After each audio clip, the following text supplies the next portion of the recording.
Welcome back to the Playbook podcast, brought to you by myself, Michael, and Sharon.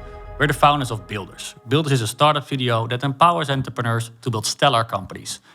And in this podcast, we talk to key players from the tech industry about their insights, tactics, and strategies that they'll use to get to success, aka their playbooks. This week, we have Stefan with us. Stefan, could you introduce yourself to our audience? Yeah, thanks for having me on the podcast at first. I'm Stefan van Duin. I have in background in industrial engineering and management. Worked a long time, not really a long time actually, in the corporate industry because I thought that was kind of where the magic happens, where the innovation happens. Eventually, when I was there for a while, I recognized that innovations are not really happening within the corporates, but it's happening within the startups. And I wanted to see as many startups as possible. So I joined an investment fund called Borski Fund, actually 5 years ago. Worked there for 5 years. And then eventually I decided I wanted to be at one startup to make it a success. Because as an investor, you're always a bit on the sidelines in my feeling. And I wanted to be part of the success to really make that company a success. Awesome. Super cool. And which company did you join? I joined the Selection Lab actually quite recently. So in December last year. So it's my third month now. And in the role of head of partnerships. So my role now is to be able to start collaborations with other companies so that we're both able to benefit from it and to get additional value for our customers by having those partnerships. Nice. And we just briefly discussed, you're just back from your vacation. Yeah, that's right. So where did you go? He said challenge. Challenge, yeah. I always like to do a challenge. So I went to Austria, actually to a big lake up there, which is called the Weissensee. And there they have the alternative Elfstedentocht. So I did an ice skating challenge of 200 kilometers. And luckily I was able to finish it as well. Not a biggie. So the training definitely helped. But I think there is also, in those sport challenges, there's a lot of comparison to what entrepreneurs go through. Because you eventually start with setting kind of a big goal. And then it sounds like, also for a lot of people, it sounds like, how can you do this? It's an incredible challenge, but just step by step, training, you just are able to accomplish those goals. And I think that's similar with building a company. You just first you set the vision, then you start working on that vision with a couple of people, and step by step you try to achieve that. So I think there's a lot of similarities in that. Yeah, and now you just recently joined the Selection Lab 3 months ago. And do you then now already feel like that similar connection to that vision that fast? So I've been following the Selection Lab already for 2 years.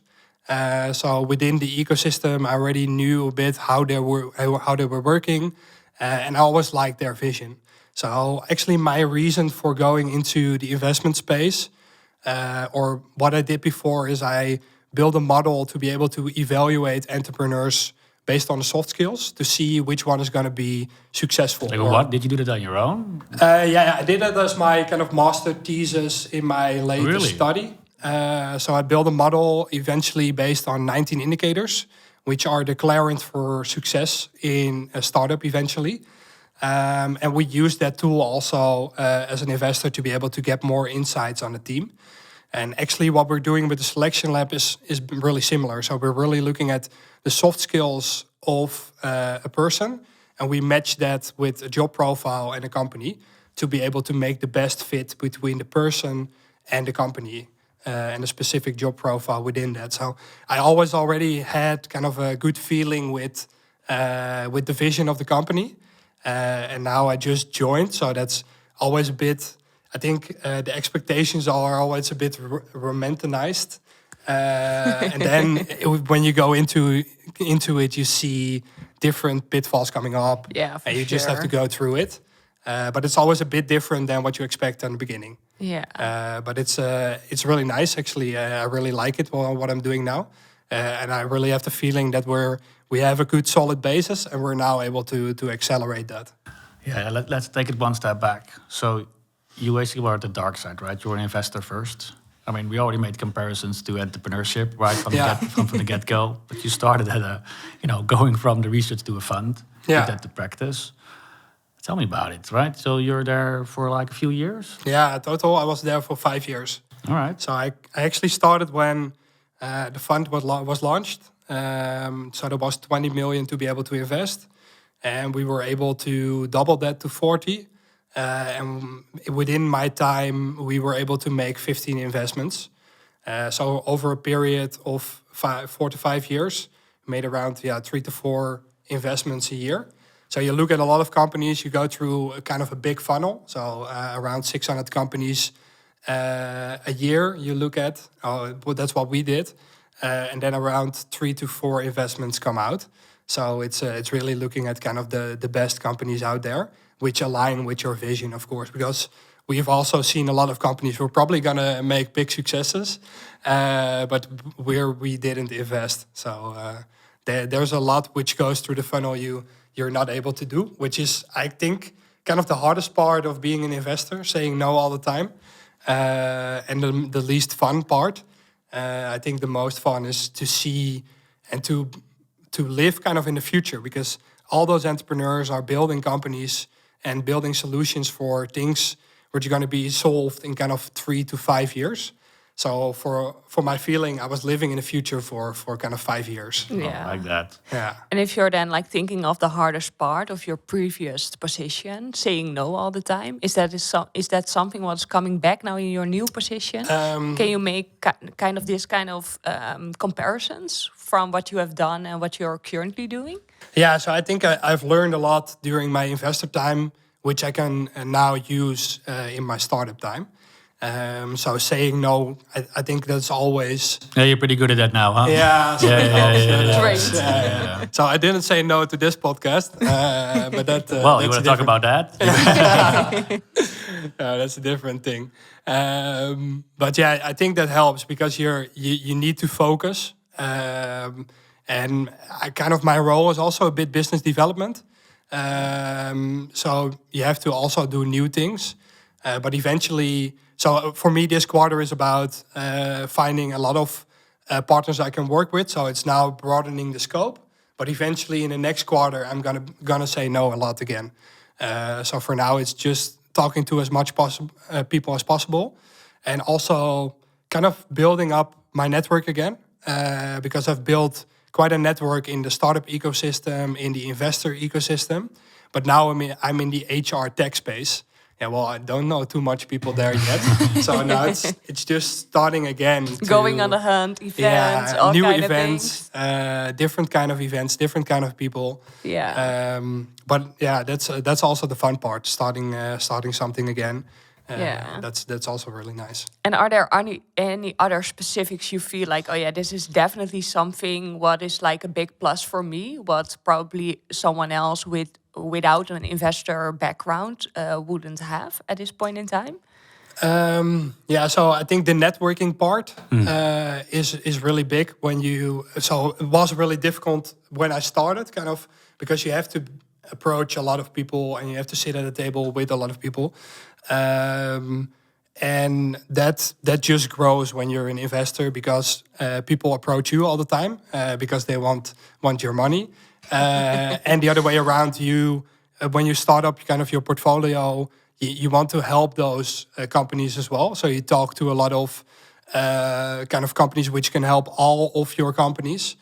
So for example, also recruiting is a big part in that.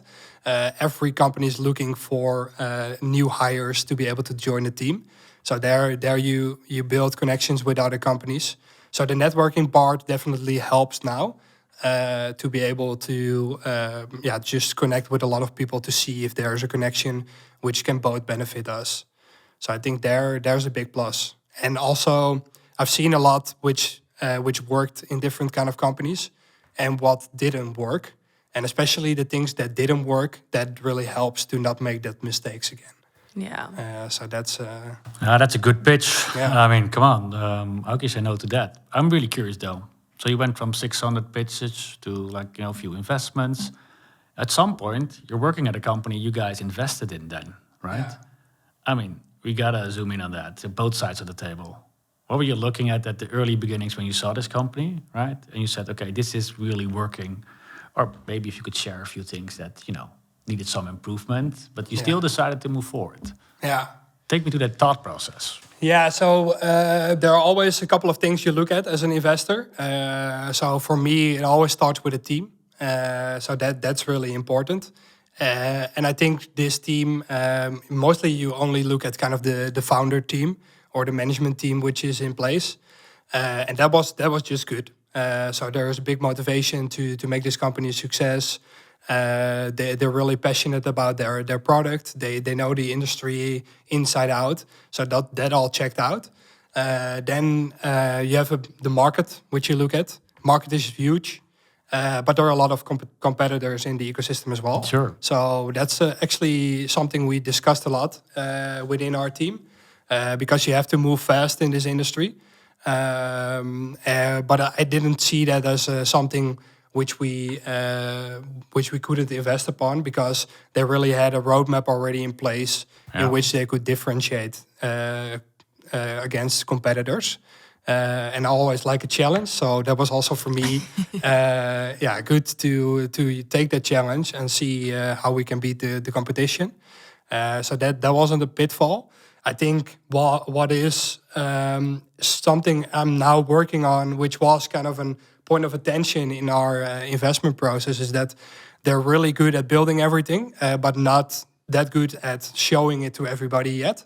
So really building kind of the brand. That's also kind of part of my role now as a partnership manager, to really bring that out and show what we're all doing already, because I think we have a lot of things on the shelf already which nobody knows yet. Let's go back. I'm sorry to interrupt you. But no problem. Let's go back to this. Yeah. You're there as an investor, right? So we're already going to the startup side, right? You're making these decisions going up there. I was hoping you would say, I used that research I did like 6 years ago. Yeah. I'm still using that as a template to look at, what you guys are doing. Is that a big part still of what you're doing? You're saying, hey, look at the team, but is there actually, a thoughtful process going into that to see if the team is a good fit? Within the investment fund? Yeah, look, you're looking at this investment. Yeah. You have this 19-step process of looking at the teams. Yeah. So when you looked at TSL, right, the selection lab, or you're now head of partnerships, did that thing go green? So we use that in the process, indeed. And in every step, you go a bit deeper into the team analysis. Yeah. So what we always do at the end is we hire somebody external who's looking at teams all the time. You get a kind of a really extensive report on how the team is performing. Yep. And actually, that was really positive. Only thing was that they have to broaden kind of the management team to be able to have multiple. Yeah, that's where you saw a place for yourself. Maybe. That was I saw opportunity there. So, but that was actually really positive from that respect. Mm. And I was working back then to be able to automate it even more, kind of the team analysis. Yeah. Because what the tool was developed to be able to evaluate it ourselves. So to evaluate the team based on what we saw. And I wanted to make it more data analytic, so that we were able to get kind of the results based out of a questionnaire, which was filled in by the entrepreneurs themselves, so that you could do it really early on in the process already. But eventually, they're still working on that. But I'm not part of that anymore because I chose for a different challenge at this point. Now, if you're listening and you're pitching to them, if you have some kind of company in that area. Yeah, actually, I think that could be a software tool as well, because a lot of investors. Every investor actually says that the team is most important. Yeah. But also, if you look at the statistics now in the investor ecosystem, you see that 2% of all the capital only goes to female entrepreneurs, and it's 8% going to diverse teams, so male, female teams, and the rest to all male teams. So, and you see a lot of publications that the most diverse teams are the best teams, actually performing the best and bringing out the best long-term results. So that's already kind of there you see that's not going well actually with the team evaluations at investors. So there is still a lot of opportunity there to be able to improve that. Awesome. Yeah.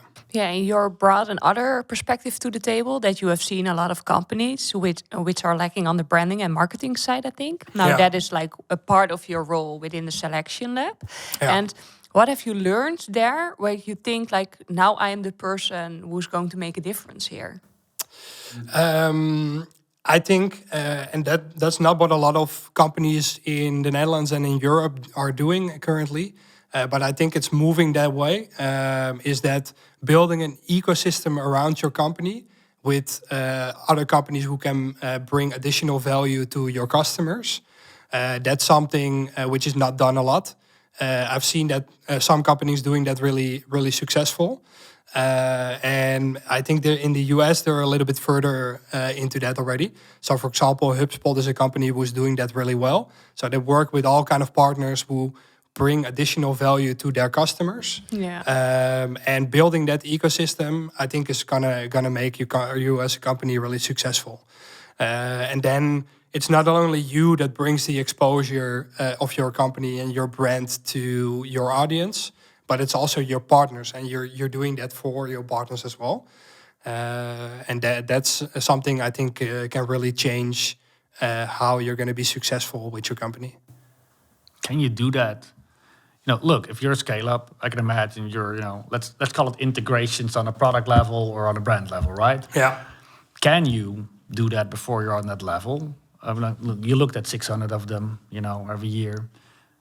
Did you find a few that were early stage and saying, hey, my brand is really integrated into this ecosystem, or I connected it in X, Y, or Z way? Is that something you could do early stage? Most of the time, you see companies doing that when they are a bit more evolved. Yeah. Yeah, I think so. But I think that companies start with it too late, because you can start with it already in the early stages, because you don't have to integrate your product with others yet. I think you have to start from the commercial side.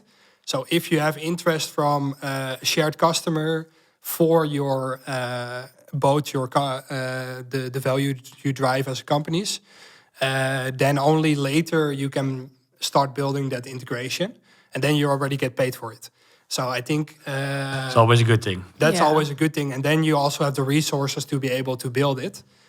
But it's not only with kind of shared companies. You can also do it with event organizers, or you can do it with podcasts. Can also kind of help for your visibility. So it's not only with companies who are bringing the value to your end customers, but the ecosystem building is way broader than only working with other companies. Yeah, it's about being visible, being everywhere, and making sure that everyone knows about you. Yeah, so we now have a new location with the Selection Lab.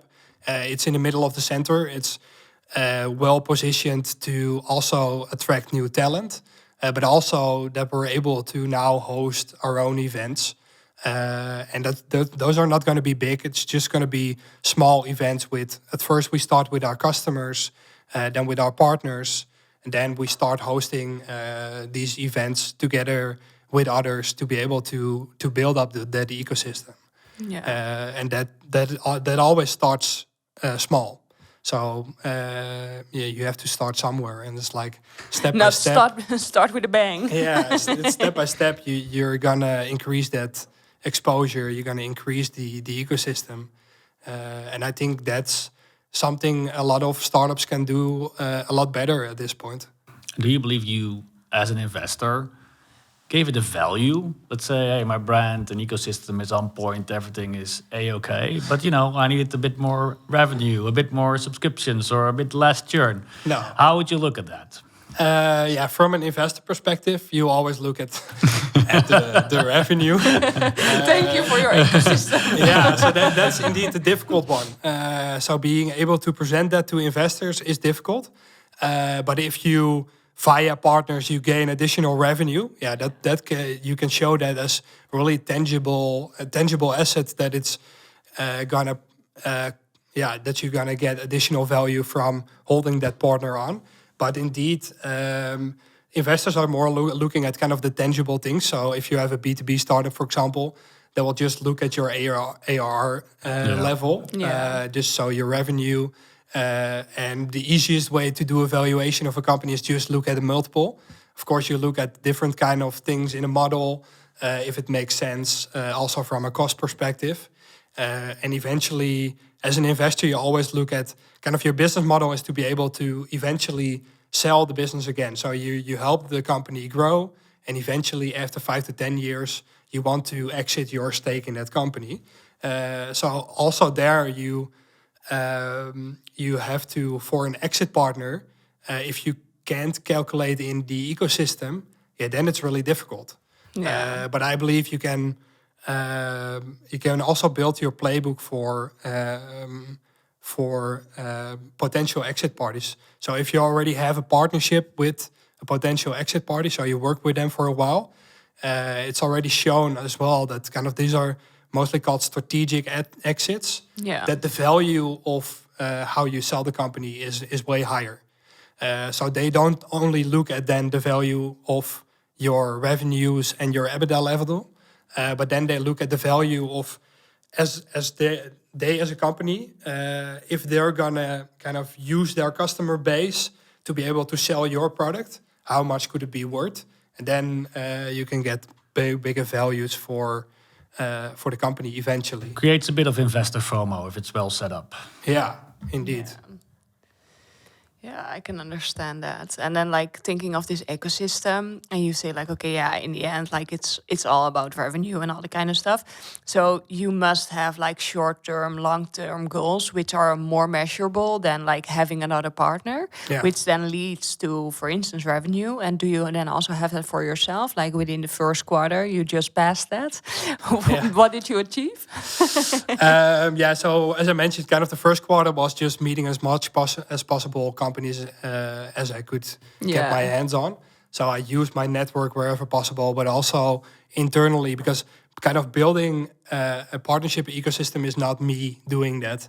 It's really about, I'm talking with our sales team to see if they know from the companies we talk to, if there's additional interest to other things we are not offering, so that I can bring that to our partners to give them more customers as well. And it's also talking to our customer success team to see if we're delivering on the full request, what is needed by the customer. And those I can bring back to our partners as well. So it's intertwined in kind of everything we do. For me, kind of the first, so I have 3 objectives also kind of for this year. And kind of the goals will change by quarter. So the first one is gaining additional revenue, but for the first quarter, that's really just, it's actually not really there. So that will be built up in the quarters after. The second one is actually international exposure. So we want to bring in the first international customers. So we're big in the Benelux at this point. We have some customers outside, but really randomly actually. And so now we're building the strategy to go to other countries as well. And the third one is brand visibility. And that's gonna roll over in those quarters that we're gonna set goals for that to really make that as specific as possible. Revenue only comes when you have built good relationships with other partners. Of course. And how I see a partnership working is you have to give first before you get. And so that then the first quarter is more about giving towards other partners, and then later on you can expect something in return.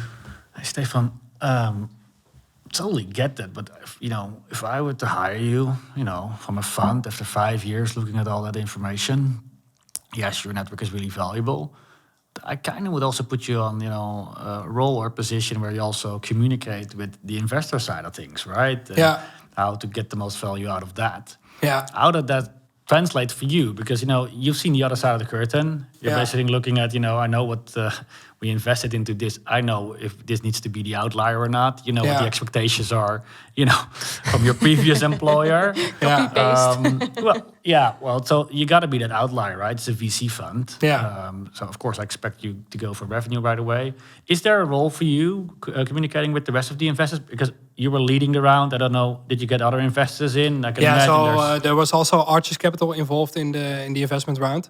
They were already involved. So they had 2 of their angels already working with the selection lab, who also built their own HR tech company and were able to sell that. And brought in, still bringing in that value in our board. And I'm my role as head of partnerships, so that's kind of 80 to 90% currently, and the other 10 to 20% is finance part. So I'm also taking up on that. Only thing is, we're still an early stage company, so we're sub to 1 million in revenue, and actually there's not too much to handle at this point in time.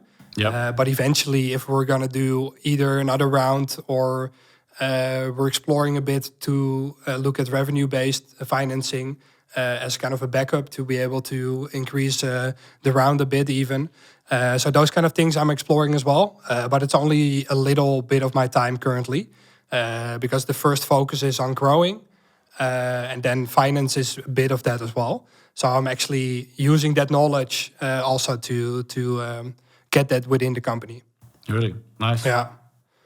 So, and also I know indeed what the expectations are of the investors. So it helps to be able to speak the same language as the investor does. Because we... In terms of what? The metrics? That's part of it. Yeah. But also how investors work. Because I think, there's a lot of people... just go to investors and I think don't know what to expect or what they're looking for. But yeah, it's always a bit kind of the same process. And there are also always multiple people involved. So if you're only talking to one person at the fund, it's not going to work. You have to talk with the team around there. And you have to keep them involved. Because what I've seen a lot of startups do is just only when they start fundraising, talk to investors. But you have to talk to investors all the time because it's also really, it's similar. So building that ecosystem, you have to bring them along. You have to build a relationship with them because they're looking at 600 companies a year and they're only going to pick, maybe even 6 or something. So I think the general ratio is that you invest in 1% of all the companies you look at. The chances are way higher if you have a good relation with those investors. So that's just keeping that relationship going. And then it's about when you have an investor on board, it's really about sharing the good things which are going on, but also sharing the bad things. Because if you share that too late, then of course you're not going to be happy with that. And it's also a part of the trust, right? And also they can help with it. So a lot of people they can help with bad news. They can help solving the challenges which you're then going through. So that's always, you always have those challenges. You always have things which come up which you don't expect, and they mostly have quite big networks, which you can also help to further grow actually. Do you have a lot of advisors around you? Yeah, because I didn't know how to do partnerships. So before I joined the selection lab already, I wanted to know what it's like to be in partnership. So I talked to, before I made the jump, I talked to 5 people who did partnerships before. And I did talk to 5 people who made the jump from investor to startup. Because then only then you know what you're going to expect. Because otherwise, you can't figure it out yourself. Because what I also learned as an investor is that you know nothing.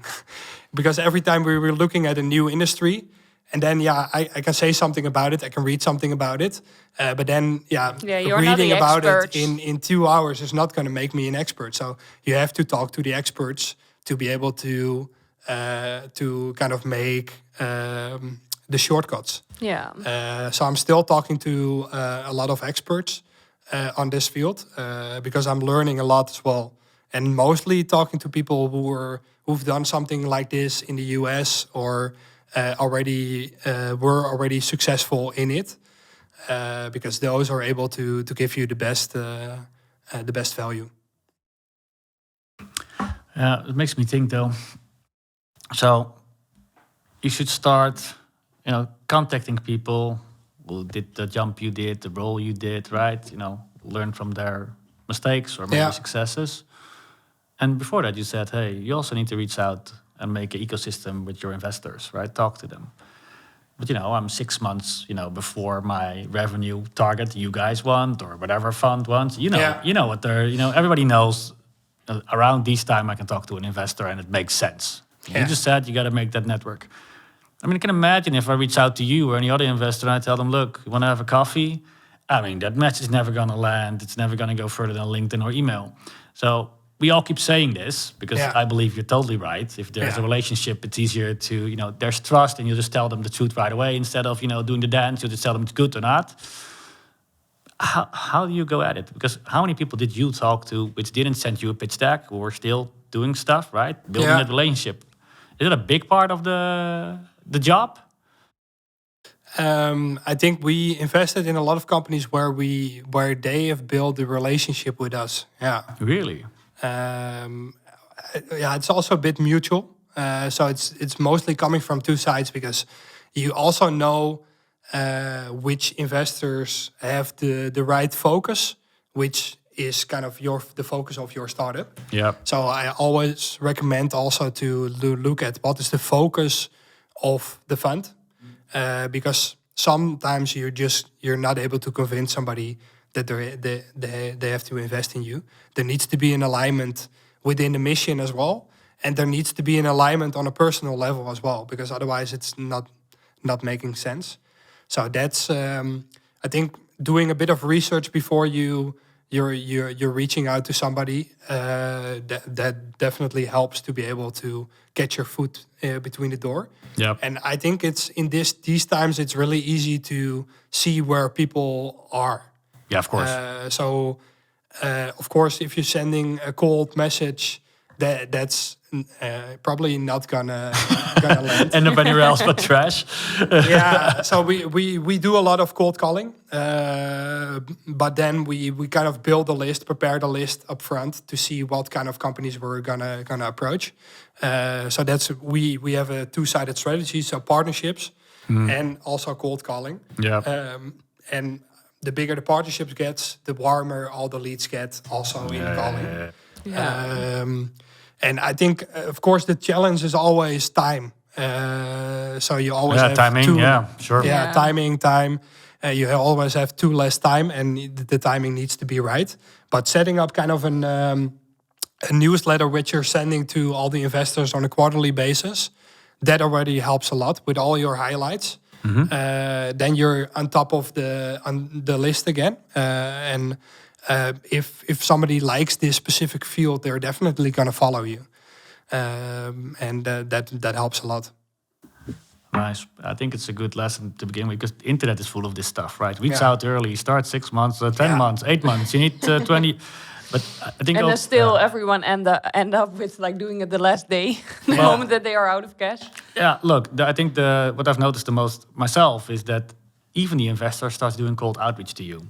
Yeah. So if you're not ready, you're going to basically burn the most important call maybe of the next round. Yeah. So if you're just trained, and I think that's also a big pitfall in kind of the Dutch ecosystem is that when a company raises, they're like, or when they have raised a big sum of money, they're like, I raised enough, so I don't take calls anymore. Really? And that's like actually the best point to raise additional money.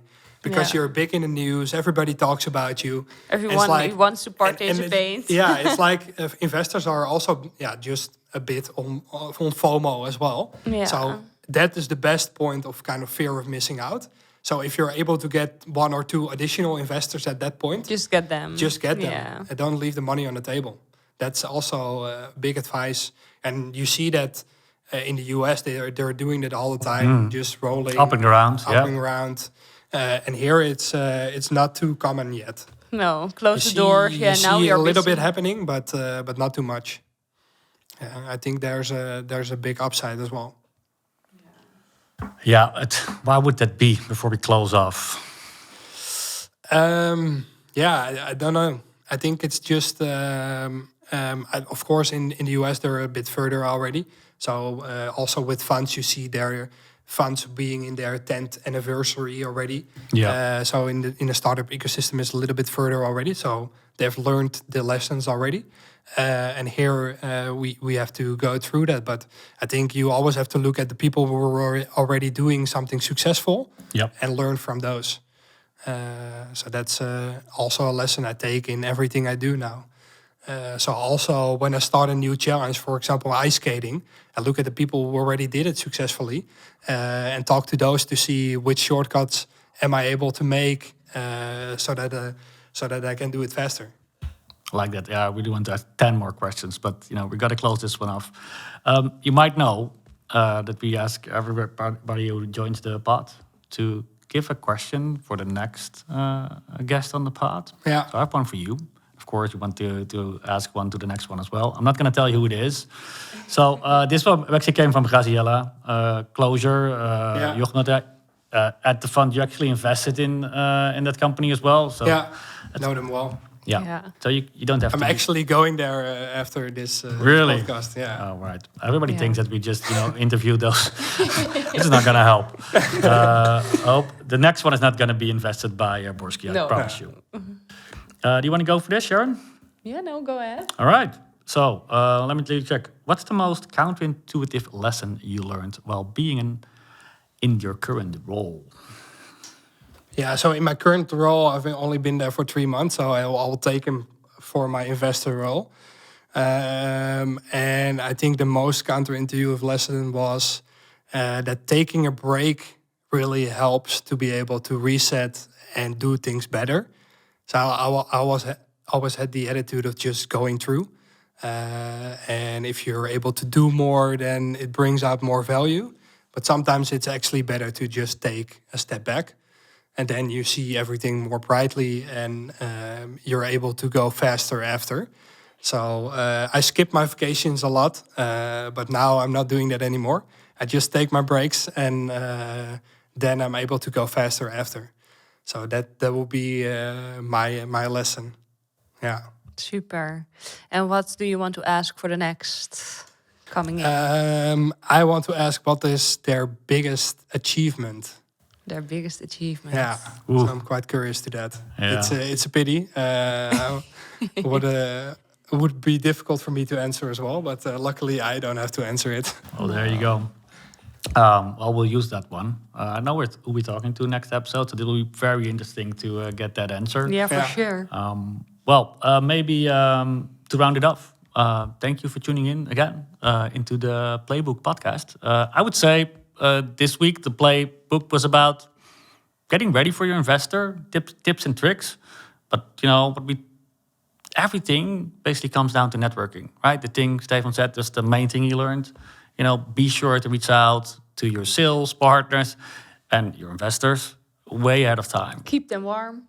Keep them warm and informed. I mean, that's what you said, right? Not even quarterly, but maybe if they're not an investor, send them an email every month and make it personal. Would be a really good playbook. All right. Thanks for joining, Stefan. Thanks.